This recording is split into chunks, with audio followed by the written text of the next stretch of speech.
Bonjour les amis, c'est Cyril de Lille et aujourd'hui je vous parle d'assimilation et de créolisation. Les deux sujets qui ont été évoqués par Éric Zemmour et Jean-Luc Mélenchon. Éric Zemmour a parlé, lui, d'assimilation. Qu'est-ce que l'assimilation? Eh bien ça concerne l'immigration. Selon le principe d'assimilation, un peuple immigré doit s'unir au pays dans lequel il entre en étant assimilé à ce pays, à sa culture, à ses traditions, c'est-à-dire en les respectant, en s'aplatissant sous le modèle existant dans le pays. Ainsi, doit-il changer de prénom, changer de mode vestimentaire, de mode alimentaire et se faire au pays. C'est comme cela, en tout cas, que pendant X temps, eh bien, en France, nous avons fonctionné. Jean-Luc Mélenchon lui répond par créolisation. La créolisation, c'est un principe qu'il n'a pas inventé lui-même, qui vient de Édouard Glissant, et c'est un sociologue qui explique que, eh bien, il y a un phénomène qui fait que lorsque deux cultures se rencontrent, elles se nourrissent mutuellement l'une de l'autre, et qu'elles créent ensemble une forme de culture métisse. Voilà, comme deux personnes se rencontrent, deux personnes, un noir, un blanc, ça fait un métis, et bien là, deux cultures étrangères se rencontrent et puis une nouvelle culture apparaît avec un petit peu des deux. Voyons voir ce que j'en pense et quel est l'équilibre à avoir entre les deux. Parce que pour ma part, je crois que les deux sont non seulement existants et nécessaires. L'assimilation, eh bien comme le dit Éric Zemmour, je vais commencer d'ailleurs par Jean-Luc Mélenchon, voilà. Je vais commencer par la créolisation. La créolisation, c'est un concept donc inventé par Édouard Glissant, soutenu par Jean-Luc Mélenchon. Une culture, donc a fortiori une civilisation, ne peut pas rester figée. Sinon, elle meurt spirituellement. C'est un petit peu comme l'eau. Si l'eau ne bouge plus, s'il n'y a plus de mouvement, si l'eau croupit, elle pourrit. Ou alors, si Albert Einstein disait la vie c'est comme le vélo, si on arrête d'avancer, on tombe. Et bien voilà, c'est un petit peu pareil, je crois, pour une culture, une civilisation, un pays. Ainsi, le pays doit laisser des portes ouvertes pour recevoir on va dire, de la nourriture extérieure. Le but d'une grande civilisation, et en particulier de notre civilisation judéo-chrétienne, c'est la perfection. Certes, la perfection n'est pas de ce monde, mais y tendre, c'est-à-dire vouloir y parvenir, est le but fondamental et essentiel de notre société. Et pour ce parfaire, eh bien, il faut des influences qui viennent des autres, qui viennent de l'extérieur, car nous ne sommes pas parfaits en nous-mêmes. Voilà. D'où la nécessité, déjà je dirais, de l'immigration. Au contact d'autres cultures ou civilisations, la culture locale prend quelques couleurs nouvelles. C'est un aspect de l'éducation qui est tout à fait indéniable. Comme un arbre solide a des racines profondément ancrées à sa base et des feuilles vivantes qui se renouvellent à sa cime, donc des racines très fortes, ancrées à la base, elles ne bougent pas les racines, hein, pas d'un poil, rien du tout.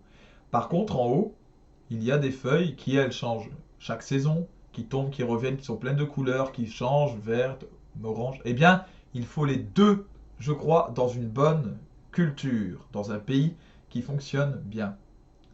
Il est à noter, cependant, que la créolisation, elle a des limites malgré tout. Et oui, parce que, bien, si on ne défend que la créolisation, on fait un petit peu trop confiance à la bonté naturelle de l'homme.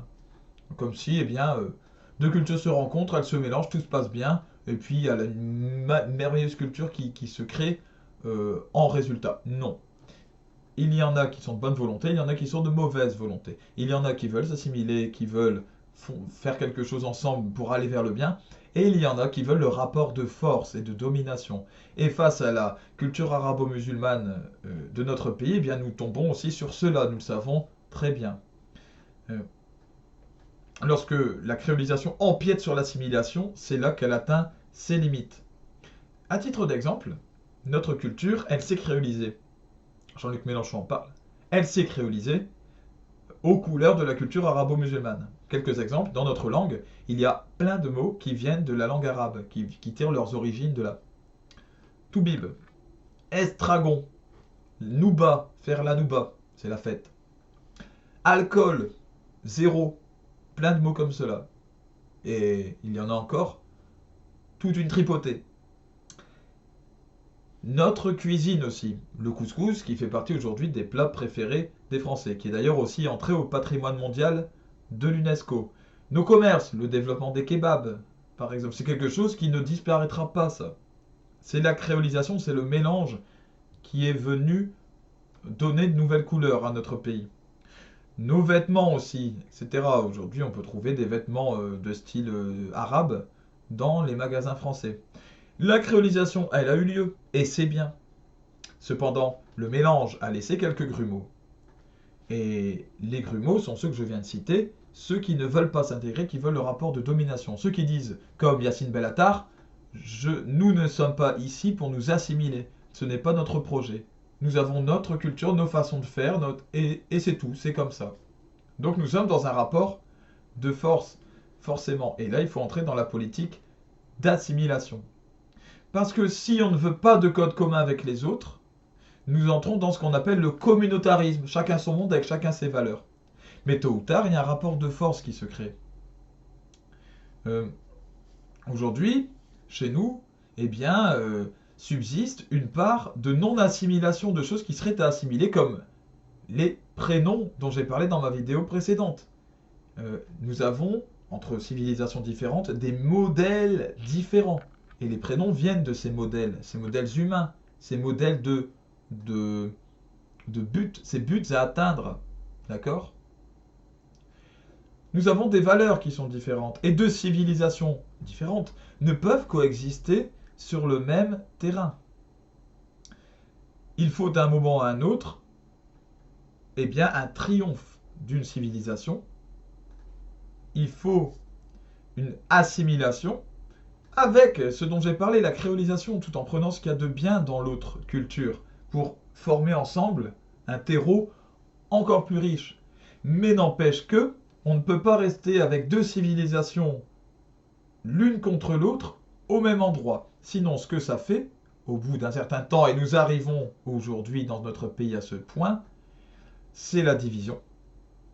Même silencieuse, une division qui paraît paisible, mais qui est dans les cœurs, qui est dans les esprits, qui finit par s'installer, par dominer. On ne parle plus aux gens de l'autre. On sait que les Arabes parlent entre Arabes, les Noirs entre Noirs. On se dit, bah moi je peux parler peut-être aux gens comme moi, aux gens de mon groupe, et puis c'est tout. Et il n'y a plus de lien social. C'est une catastrophe. Et ça peut potentiellement un jour déboucher sur une guerre civile. C'est possible. Est-ce que ça arrivera, je n'en sais rien. Mais c'est possible. Parce qu'il y a des jeux de pouvoir qui se font. Forcément. Quand il y a deux personnes qui ont des valeurs différentes, des façons de voir différentes, il y a un moment, ils vont se retrouver sur le même terrain et il faudra choisir une façon de voir pour agir. Et dans ce cas-là, qui gagne? C'est la grande question. Il va sans dire que la division ne peut former un projet de société décent. Voilà. Voilà ce que je pense sur l'assimilation et la créolisation. Que Dieu vous bénisse, bénisse tous vos proches, et que le Christ, le Saint des Saints, le Saint patron de la France, reste avec vous. À bientôt les amis.